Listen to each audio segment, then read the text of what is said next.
শীতের কুয়াশায় ঢাকা বান্দরবানের রোহানছড়ির গহীন পাহাড়। ভোরের আলো ফুটতেই আমি ঘুম থেকে উঠে হাঁটতে শুরু করি ছোট্ট পাহাড়ি বটতলি গ্রামে। চারিদিকে কুয়াশা আর কুয়াশা, ঠান্ডা বাতাস আর দূরের জুমের খেতে হালকা ধোঁয়া। পাহাড়ের বুক চিরে উঠে থাকা সেই নিস্তব্ধ সকালের মাঝে মাথায় খালি ঝুড়ি নিয়ে পাহাড়ের দিকে এগিয়ে যাচ্ছে পাহাড়ি নারীরা। কি যে অদ্ভুত সুন্দর সে দৃশ্য, যা না দেখলে জীবনই বৃথা। এই নারীরাই পাহাড়ের প্রাণ, এই নারীরাই পাহাড়ের সৌন্দর্য, এই নারীরাই পাহাড়ের রক্ষক, এই নারীরাই পাহাড়ের খুব আপনজন। তেমনি এক পাহাড়ি নারী যার নাম চন্দ্রা তঞ্চঙ্গা। ভোরের আলো ফুটতেই তিনি বের হয়ে পড়েন ঝুড়ি হাতে জমের পথে, কখনো কাঠ কেটে, কখনো পাহাড়ি শাকসবজি তুলে, আবার কখনো পরিবারকে নিয়ে দিনের নতুন যুদ্ধ শুরু করেন। পাহাড়ি নারীরা পুরুষের চেয়ে বেশি পরিশ্রমী, সংসারের সব কাজ তারাই করে।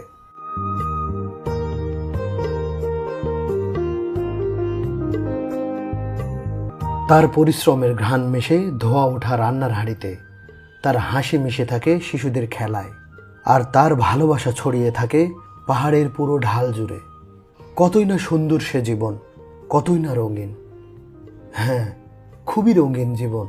তবে এ জীবনে রয়েছে অনেক পরিশ্রম আর অনেক কষ্ট। দেখবেন সে কষ্টের জীবন। তবে চলুন আমার সাথে চন্দ্রা তঞ্চঙ্গার বাড়িতে। আজকে আপনাদের দেখাবো তঞ্চঙ্গা নারী চন্দ্রার সংগ্রামী জীবনের কিছু অংশ। আমি খুব সকালে চলে যাই চন্দ্রার বাড়িতে। এসে দেখি চন্দ্রা ঘুম থেকে উঠে পাহাড়ে যাবার প্রস্তুতি নিচ্ছে।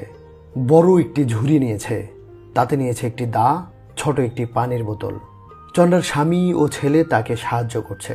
চন্দ্রার সংসার খুবই ছোট কিন্তু ভীষণ সুন্দর। তার স্বামী আনন্দ তঞ্চঙ্গা এবং তাদের দুইটি ছেলে।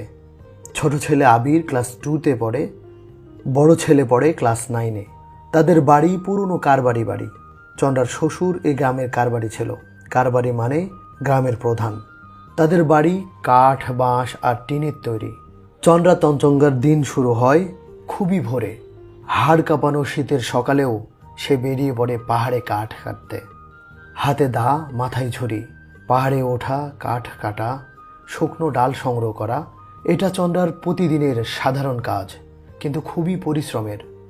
এই কাজটি শুধু পরিশ্রমের না, এই কাজে ঝুঁকিও আছে, আছে ঠান্ডার ভয়, আছে ক্লান্তি। এই কোনো কিছুই যেন চন্দ্রাকে বেঁধে রাখতে পারে না। চন্দ্রা বেরিয়ে পড়ে পাহাড়ে, আমিও বেরিয়ে পড়ি তার সাথে। আজকে পাহাড়ে যাচ্ছে চন্দ্রা, তার সাথে আমি, চন্দ্রার এক পাড়াতো বোন রোজি, চন্দ্রার ছোট ছেলে আবির ও তার স্বামী আনন্দ তঞ্চঙ্গা। পাশাপাশি আরও অনেক পাহাড়ি মেয়েরা যাচ্ছে পাহাড়ের দিকে। তাদের হাঁটার গতি আমার সাথে মিলে না, তারা খুবই তাড়াতাড়ি হাঁটে। তারা পাহাড়ের ঢাল বেয়ে খুব অনায়াসে উপরের দিকে চলে যাচ্ছে, কিন্তু আমি হাঁপিয়ে যাচ্ছি। মাঝে মাঝে জিরিয়ে নেওয়ার জন্য আমি বসে পড়ছি আর খেয়াল রাখছি তারা কোন দিকে যায়, কিন্তু কিছুক্ষণ পর দেখি তাদের আর দেখা যাচ্ছে না।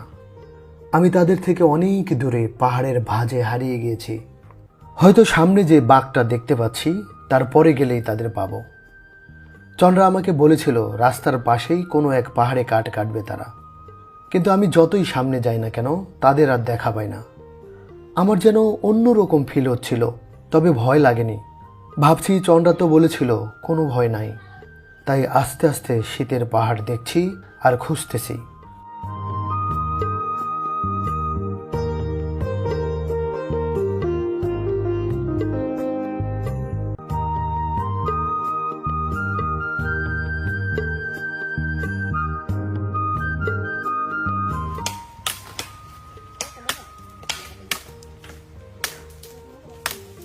হঠাৎ আমার কানে আসলো কাঠ কাটার শব্দ, টক টক আওয়াজ।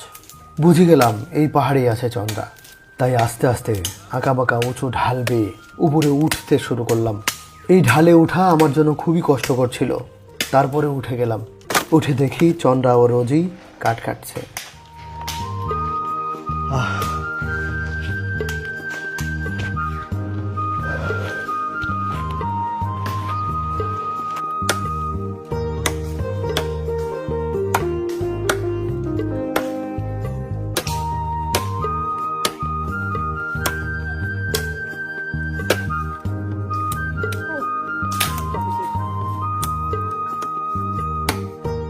তাদের কাঠ কাটা দেখে আমি অবাক হয়ে যাই। কাঠ কাটার ধরন দেখে স্পষ্ট বোঝা যায় সমতলের কয়েকজন পুরুষের চেয়ে পাহাড়ি একজন নারীর শক্তি এবং সামর্থ্য অনেক বেশি।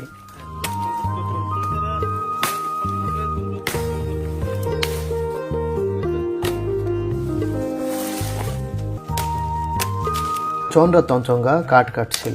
তাদের কাঠ কাটা শেষ হবে প্রায় 11টায়। ততক্ষণে আমি আনন্দ দাদা ও তার ছোট ছেলে আবিরের সাথে তাদের জমে যাই। জমগুলো ঘুরে দেখি, বরুই বাগান দেখি ও পেঁপে বাগান দেখি। এই বরুই বাগান আবিরের মামার মানে চন্দ্রার ভাইয়ের। এই বরুই বাগান থেকে আবির আমাকে অনেকগুলো বরুই পেরে পেরে দিল। আমি এখানে দাঁড়িয়ে দাঁড়িয়েই সেই বরুইগুলো খেলাম। আসলেই পাহাড়ের বরুই বাগানের বরুইগুলো অনেক।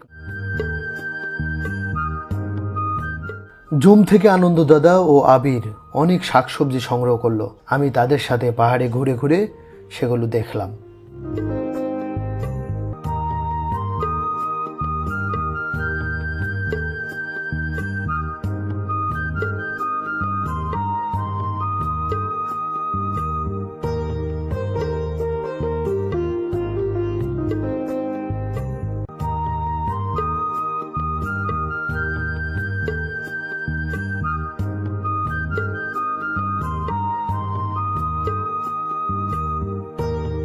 বেশ কিছু সময় পাহাড়ের ঢালে ঢালে ঘুরে ফিরে চলে আসি ওই পাহাড়ে, যে পাহাড়ে চন্দ্রা ও রোজি কাঠ কাটছিল। এসে দেখি চন্দ্রা ও রোজি অনেক কাঠ কেটে ফেলেছে। এতগুলো কাঠ তাদের ঝুড়িতে ধরবে না। তারপরও চন্দ্রা ঝুড়ির ভিতরে অনেকগুলো পেঁপে নিয়েছিল। যতগুলো ঝুড়িতে ধরেছে ততগুলো কাঠ তারা নিয়েছে। বাকি কাঠগুলো রাস্তার পাশে রেখে দিয়েছে, পরে এসে নিয়ে যাবে। এখন প্রায় 12টা বাজে, তাই বাড়ি ফেরার পালা।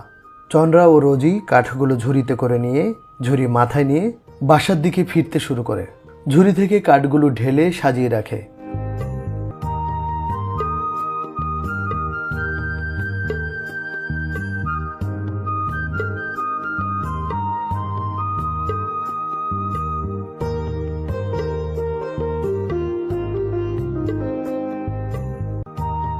পেঁপে না বাবা, পাকা পেঁপে।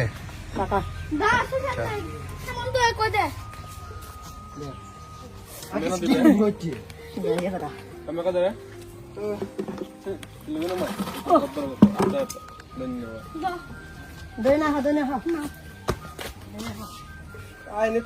পাহাড়ি আদিবাসীরা শীতকালে কাঠগুলো সংগ্রহ করে এবং সেগুলো ঘরের নিচে সাজিয়ে রাখে। বর্ষাকালে যখন কাঠ বা জ্বালানি সংগ্রহ করা যায় না, তখন সেগুলো ব্যবহার করে।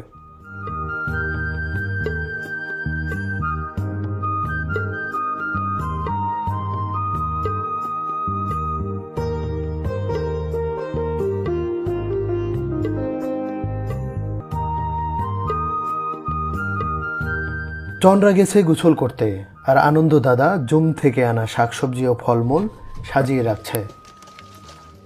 এই যে জুম থেকে যে সবজি যে জিনিসগুলো আনলেন সেগুলো এখন আলাদা করছেন না?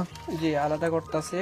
এই যে মানে আইটেম আর কি, আইটেম গুলো আলাদা আলাদা করতেছেন। বাছতেছি। হ্যাঁ, এই যে যেমন ধরেন এটা হচ্ছে জুমের ক্ষেতের মধ্যে যেগুলো থাকে, হ্যাঁ, এগুলো আর কি। যেমন ধরেন এগুলা নিয়ে আসছি, আমাদের ফুসি বলি, এগুলা ওই তরকারির মধ্যে দেয়া আর কি। এগুলা তো তরকারির মধ্যে পরিবর্তে আমরা যদি ধনেপাতা দিই। জি জি জি, ধনিয়ার পরিবর্তে আর এই টুকরিতে সবগুলো মিক্স। জি জি, সবগুলা মিক্স। এখন আমি একটা একটা করে বাছতেছি আর কি। আচ্ছা, আর এগুলো এর মধ্যে বেগুনও আছে, এদিকে পেঁপেও আনছেন। হ্যাঁ, পেঁপেও নিয়ে আসছি। এখানে বড়ই আনছেন। জি, এগুলা আর কি, বড়ইগুলা নিয়ে আসছি খাবার জন্য। বাচ্চাটা, ছোট বাচ্চাটা নিচে আর কি। আচ্ছা, এই যে একটা একটা করে। বুঝতে পেরেছি।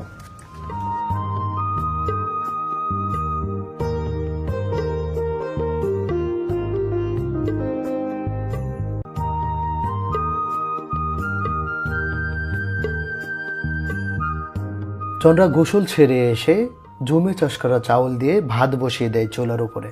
তাদের চুলাগুলো অনেক সুন্দর, কাঠের পাটাতনের উপরে মাটি দিয়ে চুলাগুলো বানানো এবং সুন্দর করে লেপে পরিষ্কার পরিচ্ছন্ন করে রেখেছে। চুলোয় ভাত রান্না হচ্ছে, এর মধ্যে চন্দ্রা শাকসবজিগুলো বেছে বেছে পাত্রে নিচ্ছে। যেগুলো এখন রান্না করবে। জুম থেকে যে শাকসবজিগুলো সংগ্রহ করেছে তার কিছু অংশ রান্না হবে এখন, মানে দুপুরে, আর বাকি অংশগুলো রান্না হবে রাতে। পাহাড়িরা বাসি তরকারি রান্না করে না, প্রতিদিন যে পরিমাণ সবজি প্রয়োজন সে পরিমাণই জুম থেকে সংগ্রহ করে। আর এনেই বা কী করবে, রাখবে কোথায়? তাদের তো আর ফ্রিজ নেই। চন্দ্রা প্রথমে একটি পাতিলে কিছু পানি নিয়ে বসিয়ে দিল চুলায়। পানিগুলো গরম করবে, তারপর ঢেলে দিবে সেখানে সবজিগুলো। পাহাড়িরা সেদ্ধ সবজি বেশি খায়।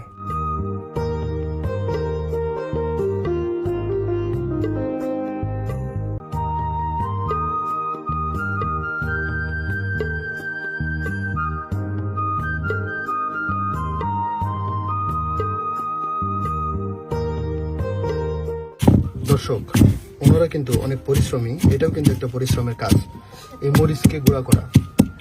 ওনারা চাইলে এখানে কিছু মরিচের গুঁড়া ব্যবহার করতে পারতো, কিন্তু সেটাতে টেস্ট এই এখন যেভাবে বেটে দিচ্ছেন এরকম হবে না। ওনারা মোটামুটি এই শুকনা মরিচকে এভাবে ভিজিয়ে রেখে এভাবে গলান, আবার অনেক সময় কাঁচা মরিচকে বেটে দেন যাতে খাবারের টেস্টটা ভালো হয়।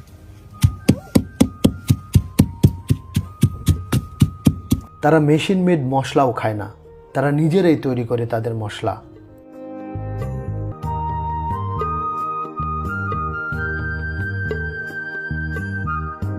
চন্দ্রার রান্না বান্না শেষ হয়ে গেল। চলুন দেখি চন্দ্রা আজকে কি কি রান্না করলো। চন্দ্রা রান্না করেছে মরিচ ভর্তা, সেদ্ধ বেগুন ও বরবটি, বেগুন ভর্তা, নাপ্পি দিয়ে বরবটি, আর জুমে চাষ করা চাল দিয়ে সাদা ভাত।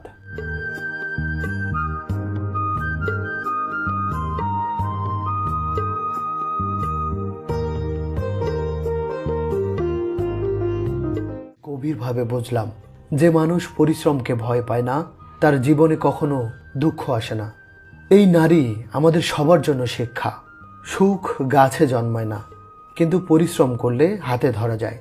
শেষে শুধু মনে হলো জীবন আসলে খুবই কঠিন না, আমরাই কঠিন করে ফেলি, আমরাই করে ফেলি জটিল। কিন্তু পাহাড়ের এই নারীরা তা করে না। তারা শুধু বাঁচে, ভালোবাসে আর পরিশ্রম করে, তাই তাদের জীবনে শুধু সুখ আর সুখ।